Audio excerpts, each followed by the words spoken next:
Hello and welcome back to Dr. Deep State. Today I'd like to talk about a book from 1970 called Between Two Ages by Zbigniew Brezinski. And while doing so, I'd like it to tie into some of these other ideas that we've had. So we get this idea of this grand destiny of the course, and we're going to work that piece out.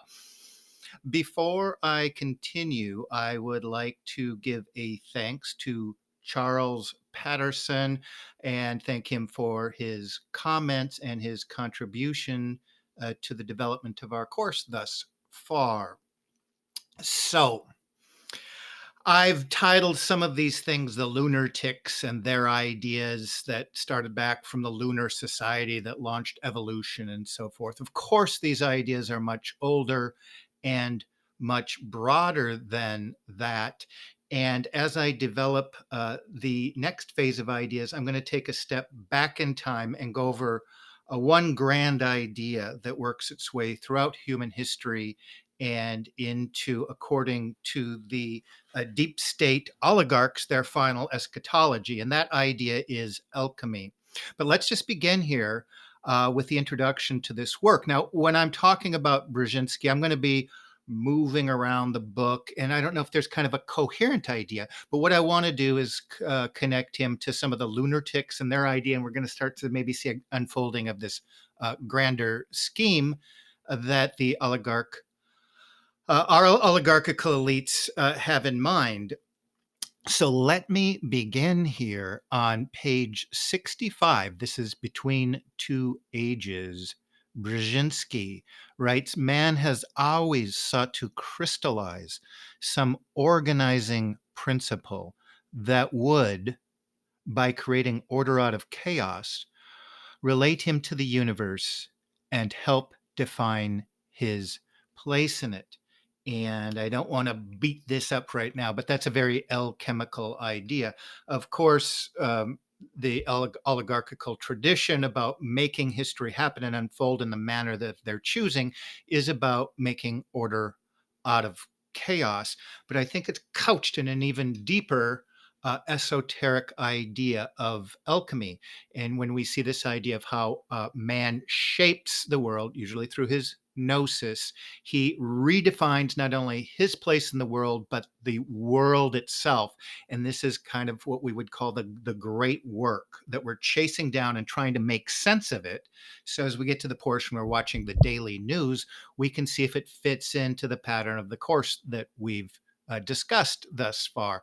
So he's saying, we, the planners, and Brzezinski is going to be famous as sort of this large late 20th century geostrategic planner. He's usually associated with this motif of a grand chessboard, and there's these geostrategists that place people, nations, times into situations to their liking in terms of how they want the world to unfold.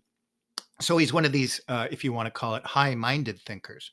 And we're talking about between two ages here. He's really talking about the advent of this information grid, the internet, and it's about to be in place. And he's kind of giving some of that information about what it's all about, how it fits in, if you read it in esoteric terms, to this larger great work. Him as a geostrategist, and we've talked about other philosophers and biologists, and they're all kind of putting together their piece as PR mouthpieces for the oligarchical class. So between two ages, we can kind of see there was the world that we talked about with the Charles Galton Darwins and the Wells and so forth. And now he's talking about this new era that's going to come. And so what is the information? Is it about democratizing, information to the world? Is that what the internet is about to him? And how does what he's saying, compared to Bertrand Russell's and H.G. Wells and their idea of a technocratic dictatorship and so forth? And what we see is somebody that's very much in line with and in cahoots with these same other oligarchical, I won't even call them planners. Again, I believe they're the PR people for the powers that are less seen. So here on page 32, The United States has been most active in the promotion of a global communication system by means of satellites, and it is pioneering the development of a far wide information grid. It is expected that such a grid will come into being by about 1975. For the first time in history, the cumulative knowledge of mankind will be made accessible on a global scale, and it will be almost instantaneously available in response to demand. So he's talking about what's going on in the sort of incubator of the United States is going to be launched into a sort of worldwide web of information. And of course, we're going to get this idea, the web of control. And when I think about two ages, this harkens back to this idea that I'll get into way back into Francis Bacon, who is very much, again, between two ages, the age of alchemy and the age of science.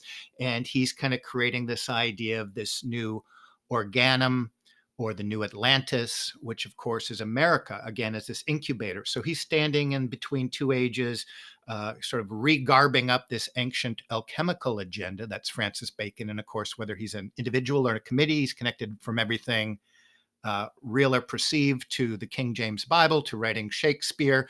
But certainly he is launching these early works, even connected with, the alchemist John Dee and this idea of, channeling spirits and seeing England as the oligarch's tool to launch the next phase of this mission.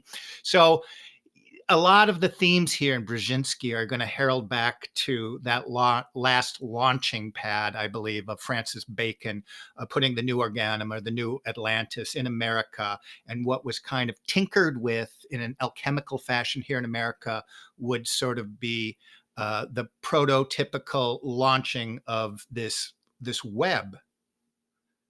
And so we're really talking about some of the elements of control getting high tech here and even virtual. So Brzezinski says here on page 15, he's going to talk about, now he's talking about this web that we now call the, internet superhighway, or the internet. And he gets right, it's about control. Is that a shocker? Um, Speaking of a future at most only a decades away, he's looking into the late 20th century here. This is 1970. I foresee a time when we shall have the means and therefore inevitably, because if we have the means, inevitably, and he's not saying some other group or some shadow, he's we and this class of geostrategic uh, game makers, game changers. The grand chessboard is how he's thinking of it in these terms. So the temptation to manipulate the behavior and intellectual functioning of all people through environment and biochemical manipulation of the brain.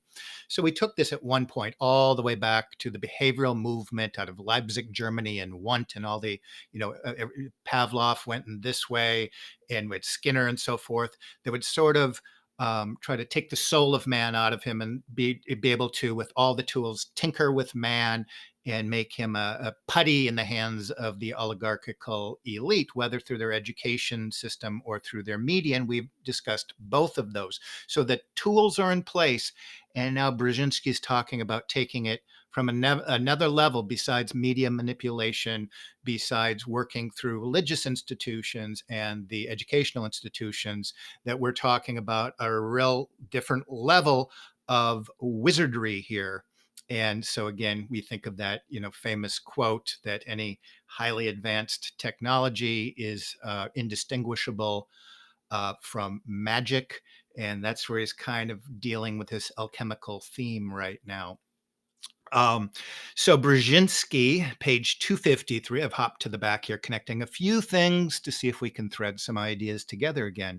So when we talk about the purpose here is really, one might just also use this technology for social control, from everything from the brain to the nervous system, just advancing behavioral techniques of control. Persisting social crisis. Where do you get this? Manufacturing events. Persisting social crisis, like by accident, or are we the controllers manufacturing the social crisis? The emergence of a charismatic personality, and the exploitation of mass media to obtain public confidence would be the stepping stones in the peaceful transformation of the United States into a highly controlled society. Wow, where do I start with that? Well, order out of chaos. You know, you have the plan of where you want things to go, you work the dialectic, the right left, you create the problem, you have the solution, ergo changeo. So, but he's saying right here, a highly controlled society. Now, this guy's like a pinup. I believe there's some morning show and his daughter's on it, and he makes these like he's some kind of superhero, kind of thing. I mean, is this about what the framers were talking about, making free, strong, independent individuals that could decide their own destiny? No, he's hooking this up way back to Francis Bacon and this new organum, that this was the inevitable conclusion to this great alchemical project in the United States, that it would in fact be a highly controlled. So, when we talk about the Huxleys and the Russells and so forth, and loving your servitude, these are all getting tied together. And what I'm going to argue is that the United States, at large, the world, humanity is the alchemical process. They themselves, this oligarchical class, are seeing themselves as the oligarchs, or what Charles Galton Darwin would call the wild men. But they're the alchemists, and they're connecting to this experiment and how their experiment here in humanity is part of their projection and their ascension. Does it sound wacky? Well, I've attempted to continuously tie this together over the centuries. So, as crazy as it sounds when we hear it, we're going to fine tune that so that we can see it happening in the news on a daily basis.